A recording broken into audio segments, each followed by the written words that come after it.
I'm here in my office and the sun has yet to come up. I've been writing and drinking my coffee, and obviously my voice has yet to warm up. But I wanted to give you a tour of my office as some things have changed. The more I work in the space, the more I learn how I want it to flow and what my needs are, and even my needs change, and so then the space changes a little bit to reflect that. So I'm really excited to share that with you. I also renovated Bean's cage, which is kind of a big deal for me. I've been wanting to do this for a very long time, but it was a big undertaking and it definitely took the day. So but I think I'm gonna have to wait till the sun comes up because it is still pretty dark. Anyways, we'll see you soon.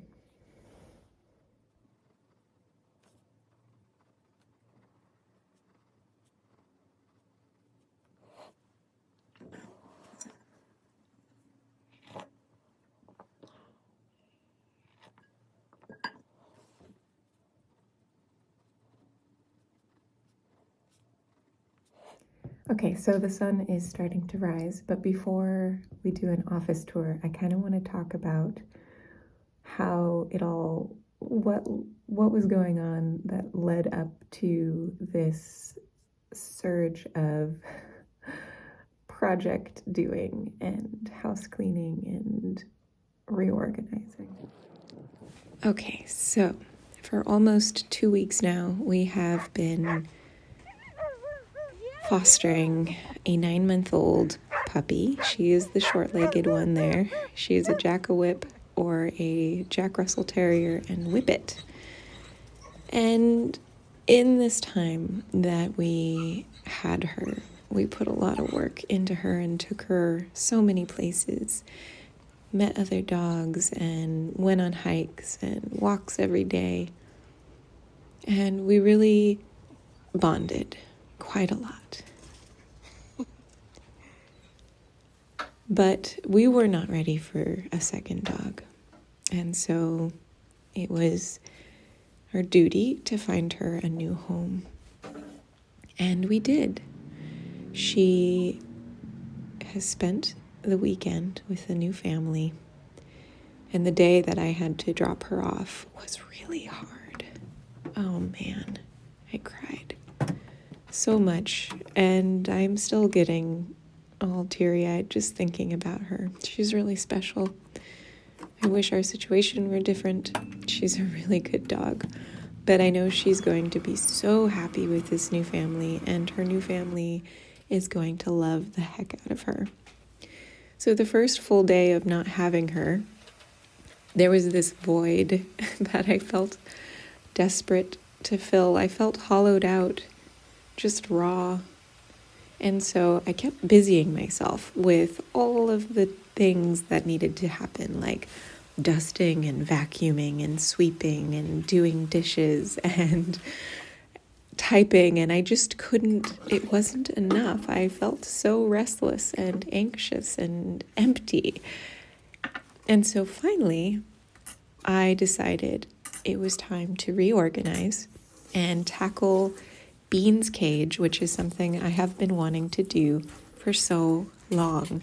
So I poured all of that love that I had for foster dog Dot and put it into Bean and my office.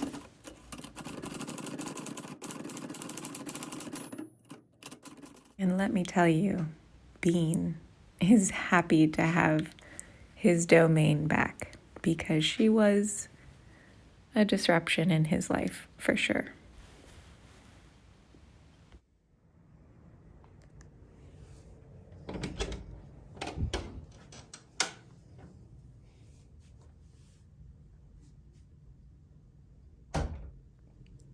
Okay, so not a whole lot has changed in this part of the office.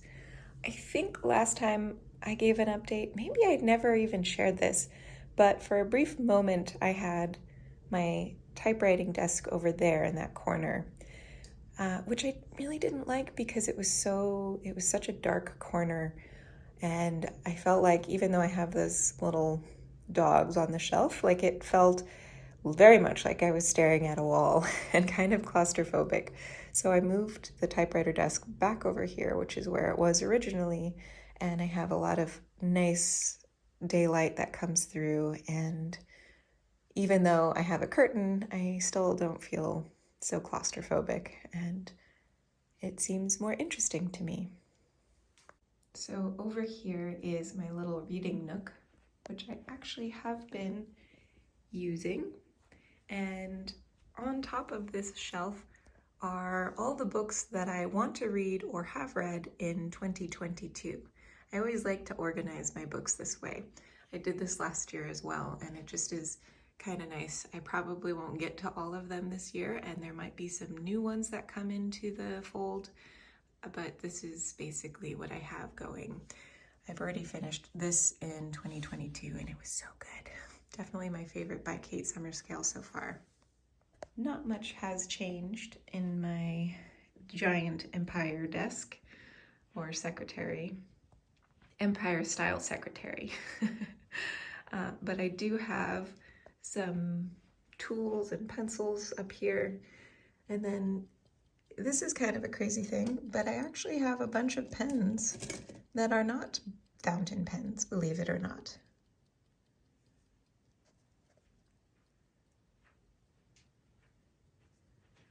Over here, I'm really excited about. I have added a bunch of plants to make this a really nice natural green space. I'm tempted to add more plants. We'll see. But this is, I have a bench here to store things, but also to sit upon when I play the cello. I have this desk here, which is mostly this is my writing desk, I guess you could say. So I type here, I journaled here this morning. So I have it set up to accommodate that. I have some fountain pens that are nearly always inked up, an Opus 88, a Twisby Eco, Custom 823. And then this is kind of like my little writing box. I have my planner, my 5-year diary, how to write mysteries, my printer, a little tripod, 3 of my favorite books. I use these often to, what's the word? Transcribe? I like to take passages from them and write them for videos generally, mostly currently inked videos. I have a diary from 1967 by a woman that lived here in Tucson, so this is really special. And then my collection of Nancy Drew books. I also have an arm for filming. Okay, so over here is the biggest difference in the office. I've moved in this secretary desk. This belonged to my grandpa. Apparently, it was on a ship. It belonged to a captain. So whether that's true, it's really hard to say, but that's the story that he had when he found it. So Bean is a free-roaming ferret. He has his cage for sleeping, pooping, and eating and drinking. So those are the things that he uses his cage for. Also, when we leave the house, we put him away because something really terrible could happen to Bean if he's left unsupervised.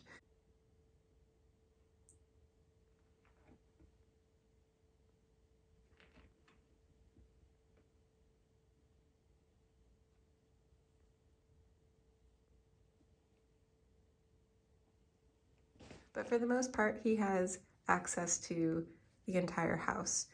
Therefore, he doesn't need a really big space.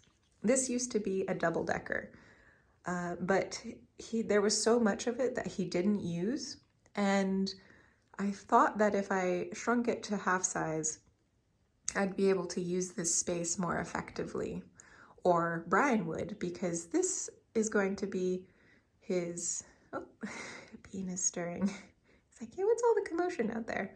He's been sleeping this whole time.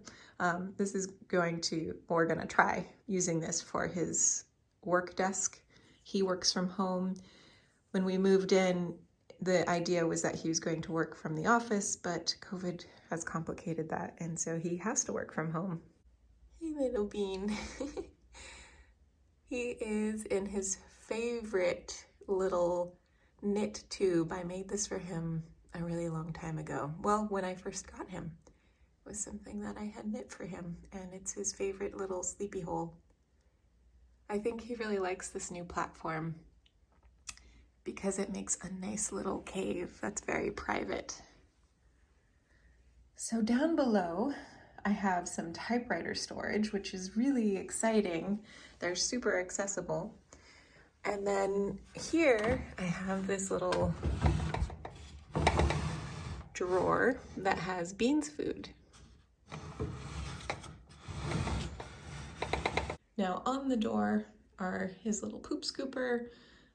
These are bags that I throw the poop away in, a scooper for his food, a gift from Andrew, pen friends, and then a little Tucson ornament. Hey, Bean. So,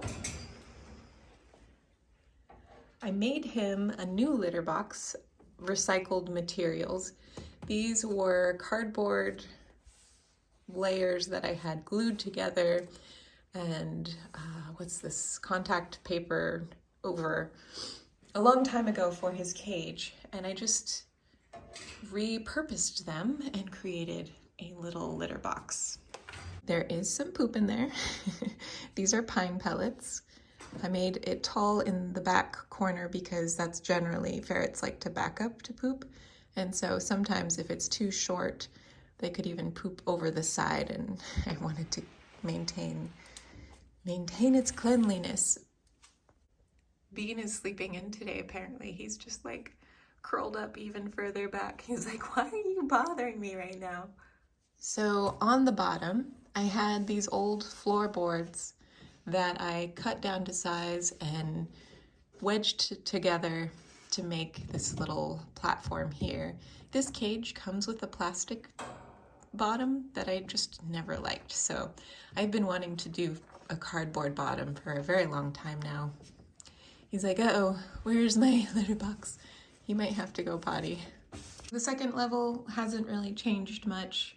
It's got a water bottle and a little basket that I thought maybe he'd enjoy curling up in, especially in the summer months when it's cool or hotter and he doesn't need all the warmth of the bedding. And then this is his bean bowl, which I had converted from an old planter, and he often will use that and curl up inside and sleep. And then in the corner, there's his little food bowl. These are just a platform that I made from scraps of wood.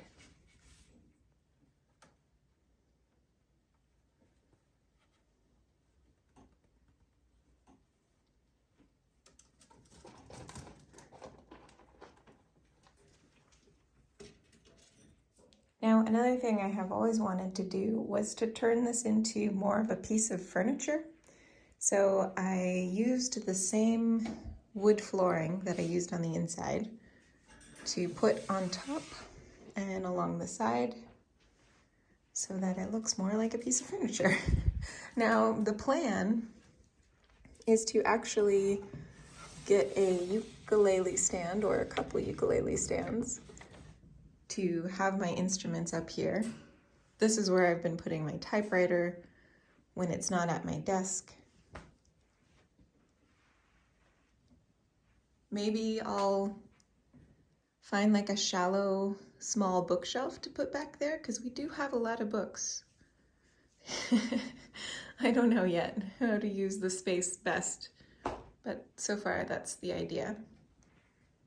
And then once again,